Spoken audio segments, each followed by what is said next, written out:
کھا لیا پی لیا، روزہ یا ہونا یاد نہ رہا، یا ایسا کوئی کام جڑا روزے دے منافی ہویا ہے، ایسی صورت وچ اس دا روزہ نہ جائدہ، خواہ او روزہ فرض ہوئے یا روزہ نفل ہوئے، چاہے او افعال او چیزاں روزے دی نیت تو پہلے ہون یا بعد وچ ہون،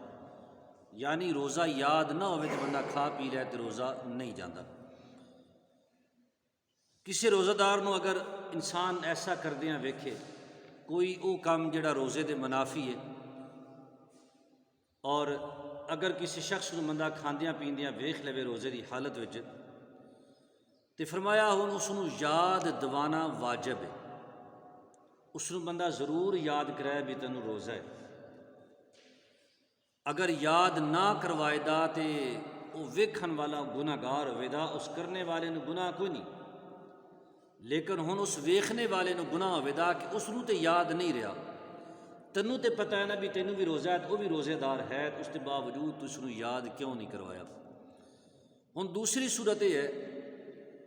کہ سامنے والا جڑا کھاندا پیندا ہے پیا روزے دار بھی ہے، اس نو روزہ یاد نہ رہا، ہن فرمایا پہلی صورت یہ ہے کہ اس نو یاد دوانا واجب ہے، دوسری صورت یہ ہے کہ اگر سامنے والا بہت زیادہ کمزور ہے، نحیف ہے، اتنا کمزور ہے کہ ویکھنے والا یہ محسوس کرتا ہے بھی اگر ہن اس نے کھادا پیتا نہ تو یہ روزہ توڑ نہیں چڑھن لگا، بھی اتنا کمزور ہے، اس کے اندر عمر دی کوئی شرط نہیں بھی وہ کھان پین والا بڈھا ہے یا جوان ہے، بس وہ دی جسمانی صحت کا لحاظ ہے۔ فرمایا یہ ویکھنے والے نو چاہیے کہ وہ اگر صحت مند ہے، ٹھیک ہے، عام لوگوں کی طرح تندرست ہے تو پھر اس کو فوراً یاد کروائے، اور اگر سامنے والا انتہائی کمزور ہے، اتنا لاغر ہے کہ بندہ محسوس کرے بھی اس نے کھادا پیتا نہ تے خدا نہ کرے اس کی جان نو بھی خطرہ ہے، اس کا روزہ بھی توڑ نہیں چڑھے گا، اس نو تکلیف اس کی زیادہ ہو جائے گی، تو فرمایا پھر ایسی صورت دے اندر اس تو نظراں پھیر لوے، اس کو ویکھدا نہ رہے، اس کو یاد بھی نہ کروائے، پھر اس تو نظراں پھیر کے نکل جائے، تاکہ اگر اللہ نے اس کو بھلا دیتا ہے روزہ تے پھر ان سمجھے بھی اللہ اس کو کھواندا پواندا ہے پیا، تاکہ اس دی جسمانی صحت اتنی کمزور ہے یہ اپنا روزہ توڑ چاڑ لے، اور اگر سامنے والا صحت مند ہے، چاہے جوان ہے چاہے بڈھا ہے، تو فرمایا پھر اس کو یاد کروانا واجب ہے، اور یاد نہ کروائے دا تے گناہ گار ہوئے دا۔ اور دوسری صورت یہ کہ اگر حلق وچ مکھی چلی جائے، عموماً زمانہ مکھی مچھر دا ہے، گرمی دے اندر مکھی مچھر بہت زیادہ ہوندے نے، تو فرمایا دن دے دوران چونکہ مچھر نہ ہوئے دے برابر ہوندے نے، مکھی دے متعلق فرمایا کہ یہ زیادہ ہوندیاں نے، اگر مکھی حلق دے اندر چلی جائے یا کسی چیز دا دھواں یا غبار حلق میں چلا جائے، مٹی اڑ کے چلی جائے، تو فرمایا اس دے نال روزہ نہیں ٹوٹدا، خواہ او غبار آٹے دی چکی دا ہوئے، ایک بندہ آٹے دی چکی تے مزدوری کردا ہے یا اس دی اپنی ذاتی ہے، تو وہ جدو آٹا پیستا ہے وہ چاہدیاں نہ چاہدیاں اس آٹے دا غبار حلق وچ ضرور پہنچدا ہے، فرمایا ایسی صورت دے اندر اس دا روزہ نہ ٹوٹے دا۔ یا اگر گھر دے اندر بی بی آٹا چھان دیے تو آٹا چھان دیاں اس دا غبار لازماً اڑ کے حلق وچ پہنچدا ہے، ایسی صورت دے اندر اس دا روزہ نہ جائے دا۔ یا کوئی غلے دا کاروبار کردا ہے، کنک دا کاروبار کردا ہے، تو پھر اس دا غبار حلق وچ جائے دا، یا ہنیری آ جائے، ہوا تیز ہوئے تے مٹی اڑا کے بریک غبار اس دی وجہ تو بھی حلق وچ چلا جاندا ہے، یا جانور کدے چلدے ہون دوڑدے ہون تو انہاں دے چلن دوڑن نال مٹی اڑ کے اس دے کھراں دے نال ٹاپاں دے نال اڑ کے حلق تک پہنچ دیے، فرمایا یہ تمام صورتاں دے اندر اس دا روزہ نہ ٹوٹے دا، روزہ باقی رہے دا، چاہے اس نو روزہ دار ہونا یاد ہوئے چاہے نہ ہوئے، کسی صورت دے اندر بھی اس دا روزہ نہ ٹوٹے دا۔ اور دوسری صورت یہ ہے کہ جان بوجھ کے اس نے غبار یا دھواں اپنے حلق تک پہنچایا، یہ ہے کسی بھی جائز امر دے ذریعے دھواں پہنچ جائے یا غبار پہنچ جائے، یعنی جانور اڑتے ہیں یا آٹا چھاندا ہے یا چکی ہے، جس صورت بھی ہے ایسی صورت اندر روزہ نہ ٹوٹے دا، لیکن اگر کسی نے جان بوجھ کے دھواں اپنے حلق تک پہنچایا روزہ فاسد ہو جائے گا، اس حالت میں کہ اس نے اپنا روزہ دار ہونا یاد ہوئے، خواہ دھواں کسی بھی شاید ہوئے اور کسی بھی طرح حلق تک پہنچایا گیا ہوئے، یعنی وہ دھواں کسی بھی صورت وچ انسان جان بوجھ کے اپنے حلق تک پہنچائے۔ فرمایا اگر اگربتی سلگ دیے، خوشبو واسطے اگربتی لائیے، اگر کسی نے جان بوجھ کے اس اگربتی دے قریب اپنا منہ یا نک کر کے جان بوجھ کے اس دا دھواں کھچیا اپنے نک ول،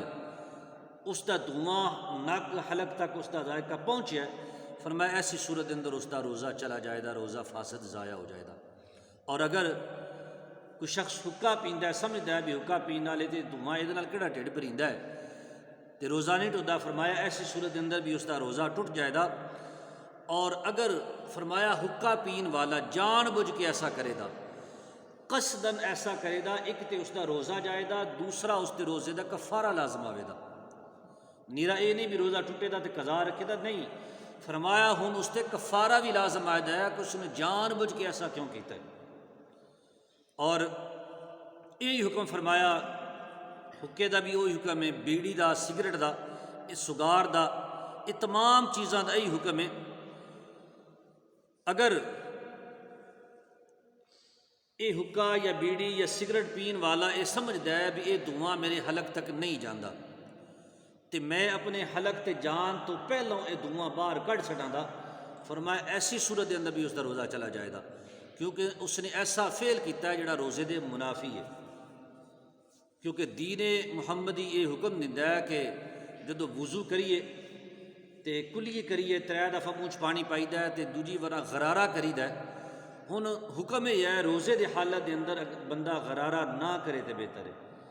بعض اوقات انج ہوندا ہے کہ غرارہ کرن لگیاں پانی دا کوئی نہ کوئی قطرہ حلق تو اتر جاندا ہے، کئی دفعہ انج ہوندا ہے کہ انسان نہ چاہندیاں پانی دا قطرہ حلق تو اتر جاندا، فرمایا ہن حکم یہ ہے کہ ہن وہ احتیاط کرے، اگر اس نے اتنی قوت ہے بھی وہ کسی صورت بھی پانی دا قطرہ حلق تو نہیں اترن دیندا تو پھر غرارہ کرے، وگرنہ ہن فرمایا ہن بہتر یہ ہے کہ وہ غرارہ بھی نہ کرے تاکہ وہ پانی دا کوئی بھی قطرہ غلطی دے نال بھی حلق تو نہ اتر جائے، تو پھر یہ باقی دوویں جڑے نے انسان سمجھے کہ میں حلق تو نہیں اتاردا، یہ تمام صورتاں یہ روزہ توڑنے والیاں نے۔ اگر کسی شخص نے دوران روزہ تیل لایا سر تے، داڑھی مبارک تے تیل لایا، سر تے تیل لا لیا یا سرما پایا،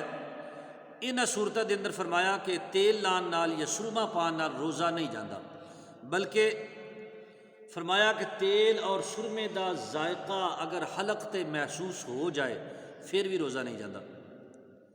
یعنی بعض اوقات یہ ہوندا ہے کہ انسان اکھاں وچ سرما پائے، تھوڑا زیادہ پا لیا ہے تو کئی دفعہ اس دا ذائقہ حلق تے محسوس ہوندا ہے، کیونکہ رگاں ملدیاں نے آپس وچ، اس دا ذائقہ حلق تے محسوس ہوندا ہے۔ فرمایا بے شک اس دا ذائقہ حلق تے محسوس ہوئے، اور فرمایا کہ اگر انسان تھکے نہ تے اس تھک دے اندر اس سرمے دا رنگ بھی آ جائے تو اس صورت دے اندر بھی اس دا روزہ نہ جائے دا، سرما پان نال یا تیل لا لین نال فرمایا کسی بھی صورت وچ روزہ نہیں جاندا، روزہ اس دا باقی رہے دا۔ اور اسی طرح کسی شخص نے غسل کیتا ہے اور پانی دی خنکی محسوس ہوئی ہے حلق دے، یا کلی کیتی ہے پانی کلی کر کے باہر سٹ دیتا ہے، اس دی تری محسوس ہوئی ہے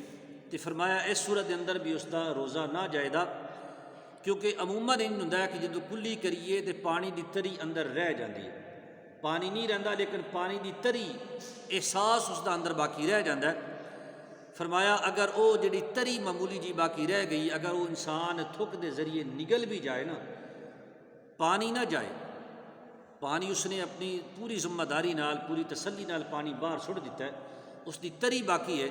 اگر وہ انسان تھک دے ذریعے نگل بھی جائے تو اس صورت اندر اس دا روزہ نہ جائے دا، اگر پانی دا قطرہ حلق تو اتار لیا پھر اس دا روزہ ٹوٹ جائے دا۔ فرمایا اسی طرح پانی کان دے اندر چلا جائے، یا کوئی دوا اس نے پیسی، جس طرح حکیم لوگ دوا پیستے ہیں اور اکثر انج ہوندا ہے کہ دوا پیسدیاں اس دا ذائقہ حلق وچ محسوس ہوندا ہے، اس دا گرد و غبار جاندا ہے، فرمایا اس دا ذائقہ حلق وچ محسوس ہویا، یا کسی تنکے دے نال کان وچ تنکا ماریا تیلا، اس تیلے نال میل لگ کے باہر آ گیا ہے، وہ میل والا تیلا دوبارہ پھر اس نے کان وچ ماریا ہے، 1 وارا 2 وارا 3 وارا 4 وارا جتنی وارا بھی ماریا ہے، فرمایا اس صورت دے اندر اس دا روزہ نہ جائے دا۔ یا دند یا منہ دے اندر کوئی خفیف جی شے، یعنی روٹی کھا دیے، کلی وغیرہ کر لئیے، صبح سحری وقت روٹی کھا دیے، گوشت کھادا یا کوئی بھی چیز کھا دی، اس نے اپنا منہ اچھی طرح صاف کر لیا، اس تو بعد خفیف جی کوئی خفیف بڑی معمولی مقدار میں آخر نے کوئی خفیف جی شے رہ گئی ہے، او لعاب دے نال خود ہی اتر گئی، یا دندہ وچوں خون نکل کے حلق تک پہنچیا ہے لیکن حلق تو تھلے نہیں اتریا، دندہ وچوں خون نکلیا، تیلی ماری ہے یا ویسے بیماری دی وجہ تو خون نکل آیا، فرمایا ہن او خون حلق تک پہنچیا ہے لیکن وہ حلق تو تھلے نہیں اتریا، تو پھر روزہ نہ جائے گا، وہ خون اگر حلق تو تھلے اتر گیا تو پھر روزہ چلا جائے گا۔ یہ چند گزارشات سن، کل بھی انشاءاللہ اسے موضوع تے ہی بیان ہوئے گا کہ وہ کہڑیاں چیزاں نے جنہاں دے نال روزہ ضائع نہیں ہوندا، اس تو بعد انشاءاللہ وہ چیزاں جنہاں نال روزہ ٹوٹدا ہے، یہ بیان کرن دے دعا ہے اللہ پاک میری تہاڈی حاضری قبول فرمائے، سن سنا کے مالک دو جہاں عمل دی توفیق عطا فرمائے، آمین بجاہ نبی الکریم۔